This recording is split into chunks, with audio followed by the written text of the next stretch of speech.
What's up, guys? This is Bobby Douglas, and this is just part 2 of the Davion Mitchell full game breakdown.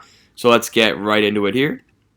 Again, number 45 in the white, he has the ball right now wearing the neon green shoes, so pretty easy to spot. And he had a pretty quiet first half offensively. I think in the second half he'll get a little bit more going, especially in this first 10 minutes here. So stay tuned for that. Overall, pretty quiet first half for him. Defensively, he made some good plays, but nothing that really stood out. Speaking of which, right there, again, this is like maybe where the height kind of hurts him and the lack of athleticism vertically hurts him. Gets a good job getting his hands on this, but overall, it's just kind of like right here, like he does a nice job kind of getting a deflection on this, but it's actually just kind of a nice play by the Auburn guy. So, not yet, and you can tell he's pretty pissed off at himself. That's the other thing, too, with Baylor. The fact they would always get so angry with themselves for, like, missing a play like that. And it just was kind of cool to see like how high the standard was defensively for them. I noticed this with them last year too, where it's just it wasn't like a animosity laden type of anger. It was more of just like a damn, we gotta do better. But they were so intense about it, yet so calm. And so it was just really cool to see. And again, Davion obviously had a huge part of instilling that culture. Same with Jared, Maceo, Mark Vital, obviously, a lot of these guys. It actually is kind of funny as we see Auburn kind of scramble right here. Let's see what happens here first before I get into that. Ooh, that's a nice pass. Damn, good pass. No, it is kind of funny, though, because a lot of these Baylor guys, Maceo and Jared Butler, they would talk about how they got to be such good ball handlers primarily because Davion would be guarding them every single day in practice and just giving them total hell. So I think that's kind of interesting to see how they got so much better because of Davion. I think that kind of goes a long way when evaluating people like him. And you can see now he's on Sharif Cooper, so they kind of switched up their defensive coverages at least to start. Nah, never mind, they're switching again. They probably will switch back. Oh, nope, never mind. They're not going to ball screen with JT Thor there. And Cooper just, Mark Vital, well done. He got beat, but he managed to just swap that away. Maceo Teague, pull up three. Jesus. This Baylor team was so ridiculous. You see Davion just kind of shadowing, offering that help in the lane if needed. Obviously not needed there.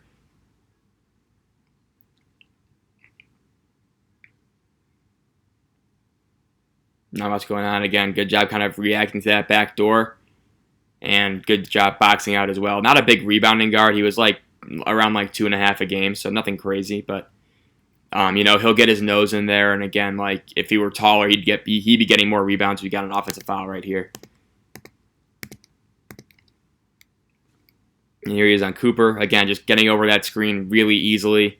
Being pretty much in his face the entire time. Just kind of, it goes to show the confidence that Davion does have in his defense, because a lot of guys will sag off ball handlers just to kind of give him that space to really, just so they don't get beat off the dribble. That's Mark Vital again. Holy shit. So Davion does right here. He kind of needs to check that shooter, but then he kind of fakes it. Probably realizes that he needs to be cutting off this drive. Gives a little bit of a stunt. Mark Vital just comes out of nowhere and swats the shit out of that. You can see Davion's pretty fucking pumped about that. But I lost my train of thought there for a second. What was I talking about? Oh, just how the confidence factor goes a long way, I think, with Davion. Just a lot of guys will give ball handlers, especially quicker point guards, kind of room to operate a little bit just because they don't want to get beat off the dribble. Davion, he knows that usually doesn't happen, so he's going to be right in people's grills. And I think that's really impressive. It's not really something we see a whole lot nowadays, especially in the NBA, just because the guards in the NBA now are just so ridiculous. Right there, pull up three, misses that, but again, I like the shot. Again, kind of just working that ball screen. You could see him back, getting down in transition defense. Not much going on. Cooper's going to get that layup. So again, pretty quiet offensively so far for Davion so far, but again, he gets going. Again, probably in the next 6 minutes.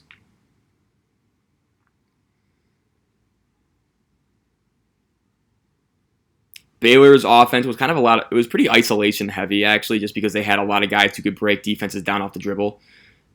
Specifically Teague, Butler, and obviously Mitchell. And so it was a lot of plays like that. And then you saw in a national title game, they would just go in. Damn, good play. I think that was JT Thor with the block. And here's Davion Mitchell again, right there. Just really quick hands. So Cooper's actually going to try and get by him, but he just loses the ball, right? Davion kind of pokes that, maybe gets away with a foul. But again, just kind of, making life difficult for Sharife Cooper right there. And you can see really nice box out on JT Thor again, just getting under him and just pushing him out of that space. Again, using that 205-pound body of his to kind of just knock him out of position. It ultimately leads to a rebound for, I think it was Flo Thamba there, but I'm not sure. Right there, a little bit careless with that DHO.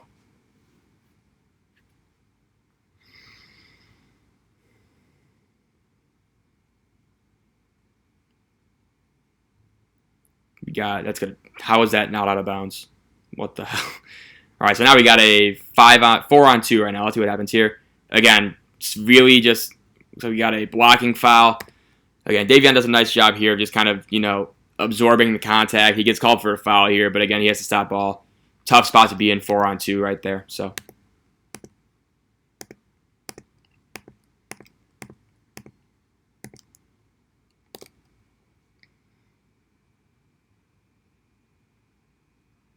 Right there, that lob doesn't work. And here comes Baylor in transition. Davion, really quick, nice pass to Butler. And he's going to finish with a really nice lay-in. Let's rewatch this. So again, this is where he's kind of off the ball here. He's going to get the pass from Adam Flagler.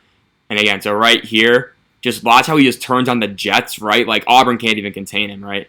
Just beats him to the edge, beats him around the corner, and finds Jared Butler, and he's going to finish with that really nice reverse layup. Started by Flagler. Flagler gets it to Davion. Davion beats him around the corner. That's always a big thing. He gets the edge. That's like a football thing. Manages to do that and then gets Jared Butler open for the layup. Sharife Cooper's had a pretty nice half to start. Made a lot of difficult layups. Davion hasn't been on him a whole lot, but so right here, they're looking for that lob with Chama Chachua. Can't get it. But Davion just splash, and this is kind of just so I talked about in the first half where he kind of has the pull-up game of Damian a little bit, you see a little bit of Damian Lillard, Donovan Mitchell, Kemba Walker, those types of guards offensively. Right here is a good example of that. He's going to rise and fire over to smaller Sharife Cooper, and again this wasn't even in his arsenal last season, right? And so he wasn't even on draft boards, I would say, coming into this year, but he just improved and improved and improved. Made that offensive leap, and he became one of Baylor's best players, if not the best player on this team. Right here, a perfect example of his evolution. Off the dribble three, crosses up Cooper. Again, just little jab step, right to left, step back, bottoms. You see, Davion hasn't really been doing too much offensively, but he only averaged 14 points. It felt like he averaged a lot more, I will say. Cooper right there, not really getting anything going. And here comes Baylor again. Davion pushing it up the floor. Good pass to Jared Butler. Butler with a ball fake. Easy lay-in. Good job by Davion right there, just kind of pushing the pace a little bit, recognizing that they had an advantage in transition. And they managed to get in. We got a timeout for Auburn here. Very, very nice opening to the half for Baylor.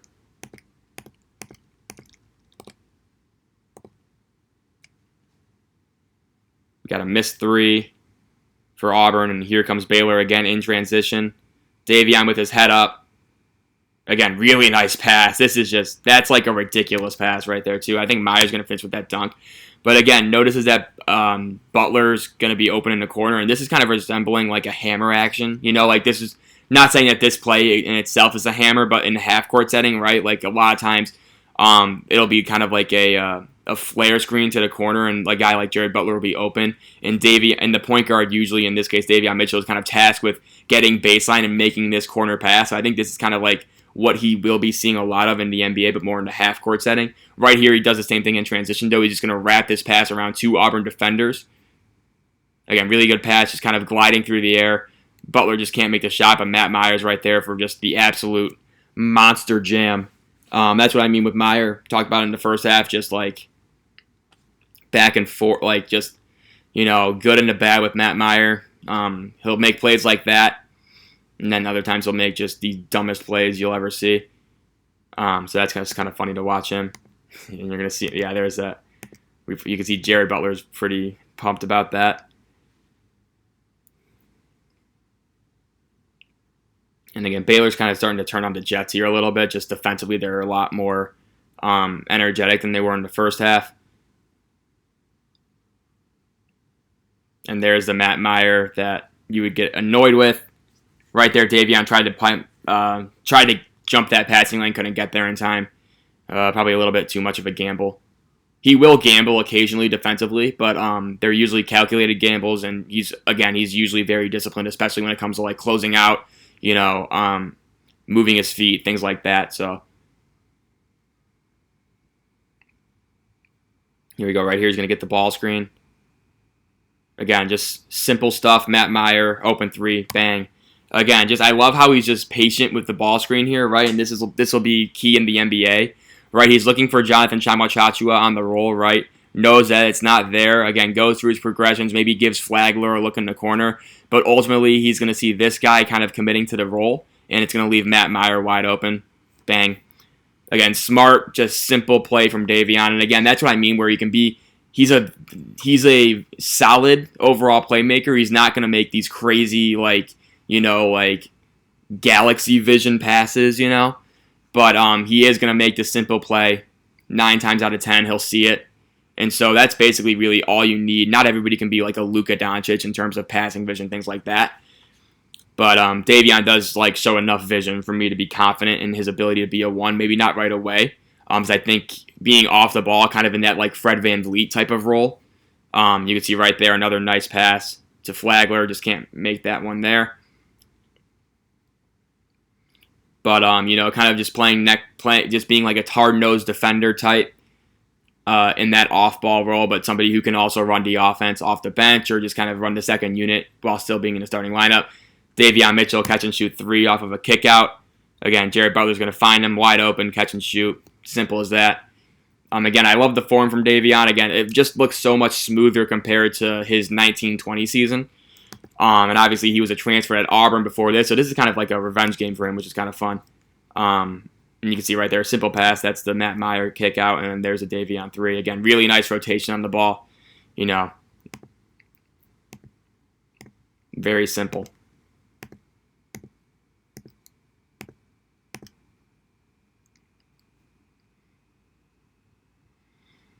See right there, Davion's in the weak side. Again, just kind of looking at JT Thor in that dunker spot. You can see they're trying to get maybe a post touch here.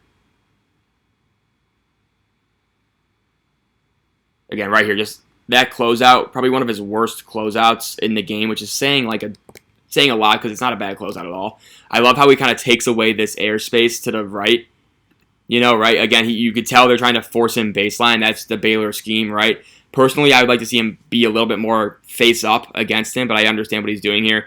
Maybe overcommits a little bit right there, kind of gets on the wrong side of his man. But again, it kind of forces this weird floater, this in-between shot. So again, just kind of like the intensity and the speed with which he closes out, I think will help a lot. And right there, yes, just a mean-ass crossover. Holy shit, this is nasty. Again, just sets him up well, and he's going to draw the foul. Remember, only a 64% free throw shooter this year. So, it's going to be either the free throws are right about his shot or the three-point percentage is. Right there, he's going to knock down that free throw. Again, everything from a form standpoint looks okay to me. Nothing too crazy. We'll see this right here. Yeah, he's going to make that. And so he's done scoring for today. I think he has a few more good passes and defensive plays in him. However, so...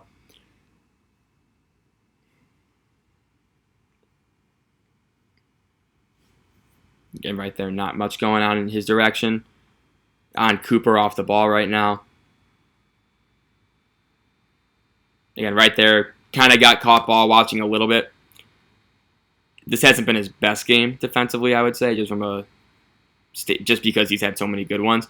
Right here, just a little bit late. Yeah, and you can tell he's pissed off at himself again. I think he's almost trying to bait that back door so he can get a cheap steal, right? But again, right there, kind of just backfires on him. Nice pass to the corner. Matt Meyer, you're going to dunk it again. And he's having himself an afternoon. And it's going to be Baylor ball. Here's Davion running the offense. Let's see what he does in pick and roll. Chama Chachua is going to... So again, right there, I appreciate that he got into the lane, right? So he's going to get into the lane off the dribble. And this is what I mean, right? So Chama Chachua is gone, right? So this is basically one-on-one, and Davion's just going to cook this dude. Like, boom, right? He's already in the lane. Right here, I think if he kind of snakes this, he might have a layup with his left hand, but he tries to dump it off to Chama Chachua. Like, right there, I think he has a little bit of a floater look, and so I would have preferred him to take that. But who cares when Matt Meyer is just launching from every perceivable angle.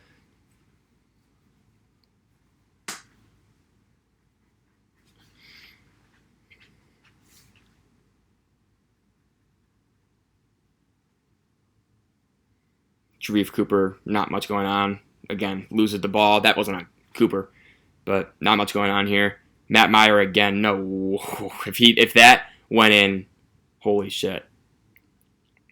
That's going to be a charge. Yep, too easy of a call.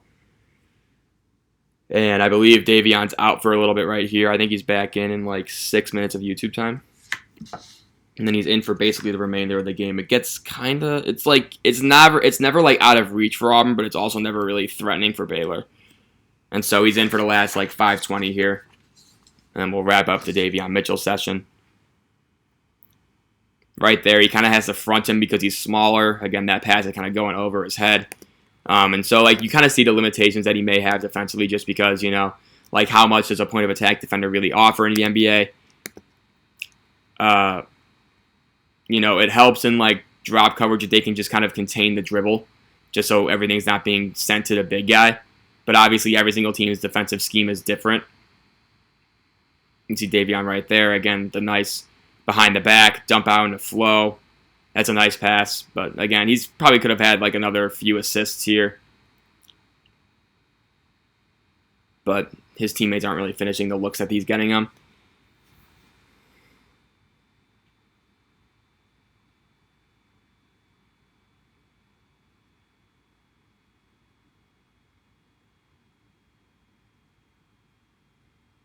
And here we go. Let's see what happens here. We got Maceo Teague on the Iverson cut. Davion again. Again, just loses the ball a little bit right there. And so this is what I mean where he can kind of get a little bit too sped up. Like, this is a good move. And if he hits this crossover, he's going to have a wide open pull-up jump shot. Like, this, he has this guy skating, right? But he's just a little bit too reckless with it. And he's going to lose the ball. I don't think it's going to be a turnover. Yeah, they're going to get it back. But again, it's kind of just like a lost possession, it looks like, for Baylor. Yeah, just such a... Oh, my God. How does this... Okay, yeah, there we go. That's going to be over. Yeah, but... You got... Yeah, here we go. But again, like, you can see, like, the crossover and everything. Like, if he tightens that up a little bit more, which I think he will based on his trajectory, then he could be a really just kind of just, you know, explosive, you know, gravity-defining type of player.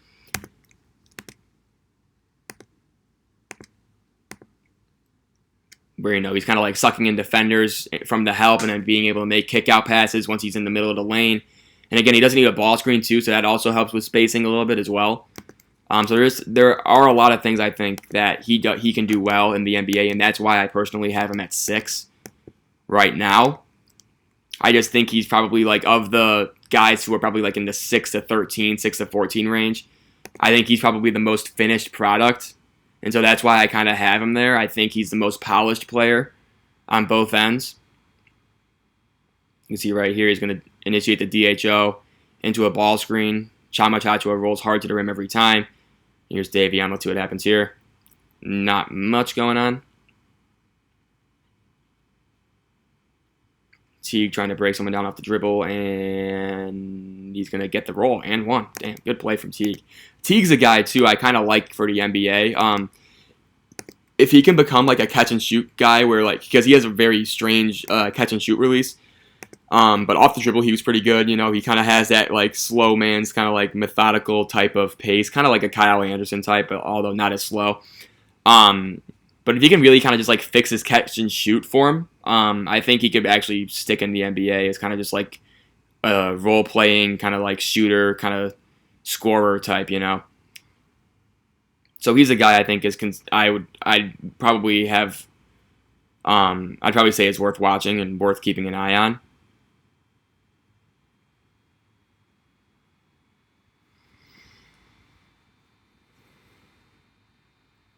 Final 3 minutes. Here is Davion. Not much going on here for him. So again, yep, he's going to take this. Again, good job snaking the ball. That's just a really impressive play, and Butler's going to airball the 3. Was it a shot clock violation? Yeah, it's a shot clock violation.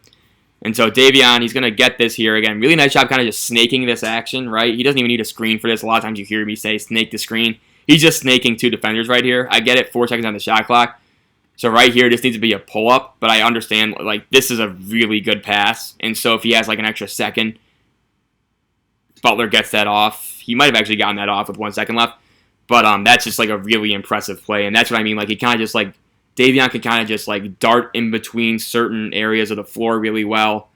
You know, he's just kind of like the golden snitch in Harry Potter. You know, like, he's just, like, really difficult to catch when he's kind of just getting a little bit of space. So we got a foul here. And Auburn, they're not in the bonus yet, but this is kind of game management point for Baylor at this point, up 13 with 2.5 left. And again, it wasn't never like a blowout. It was more of just kind of like Baylor was always in control, and you never really had any doubt about the outcome. You can see right here, they're going to try and get a ball screen for Davion. Again, that's a really nice pass. And again, the simple reads, the quick reads. This is going to be an open 3 from Flagler. He's going to knock it down. Let's rewind this right here. So again, he's going to get Maceo. He's popping out, and then Vital's going to set this ball screen. And again, I just love how fast he makes this pass. So immediately he sees this guy. He sees that this tag is going to be late, right? And so he knows Vital's going to be open on the roll. The pass could be a little bit better. Could have been a little bit more on the money, I think.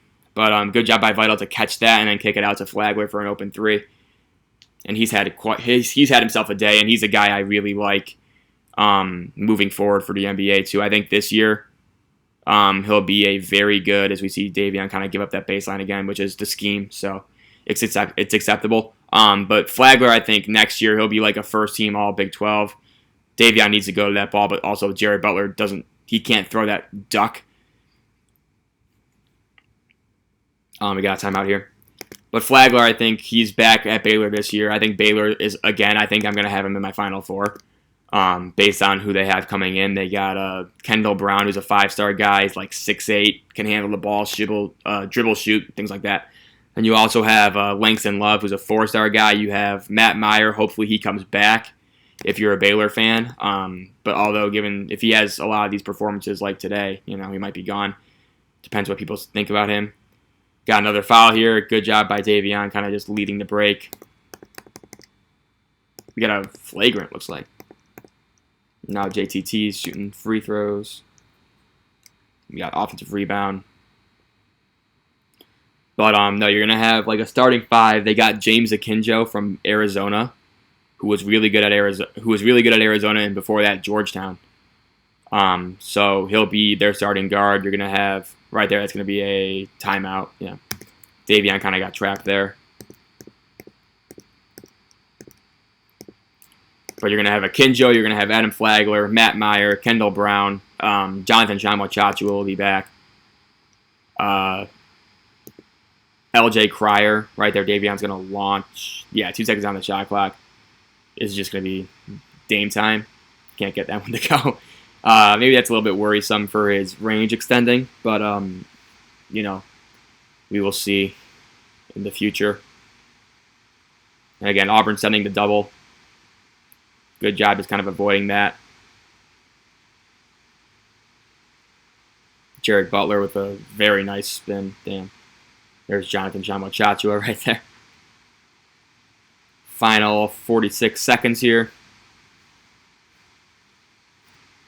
And again, Davion, that's a really tough shot by Cooper. But I just want to see this defense. So Cooper's going to try and like just shake Davion, right? And he's actually going to make a really tough shot. Davion's right in his grill, though. And again, just moving his feet, right? Not giving him an inch, using his chest. And it's just a tough shot by Cooper. Got a timeout by Auburn.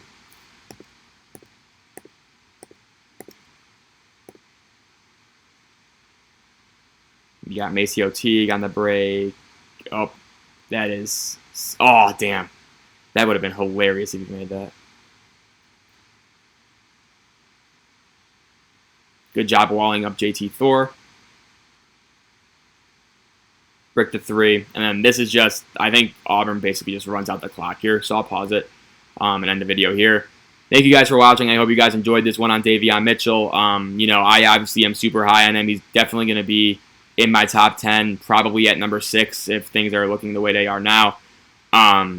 So yeah, I really like his game. I think he is going to be an all-star candidate in a few years. Again, he could be so many different things in the NBA. He can be a Patrick Beverley. He can be a Kemba Walker, Donovan Mitchell, Fred VanVleet, like so many different guys. I would actually say, now that I'm thinking about it, I think Fred VanVleet is kind of like his path to NBA success.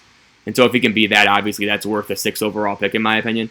But yeah, overall, hope you guys enjoyed the video. Tomorrow we have, or I guess later today, since I'm getting this one out pretty late. Later today we got James Bouknight. Really excited to watch him play. He's one of my, again, another one of my favorite players in this class just because he's just a bucket getter. And so he'll be fun to watch. So stay tuned for that tomorrow. Thank you guys for your continued support, and I will see you tomorrow for Bouknight. And remember to follow me on Twitter at BobbyDouglas21 for this week's schedule. So thanks for watching again, and I will see you tomorrow. Bye.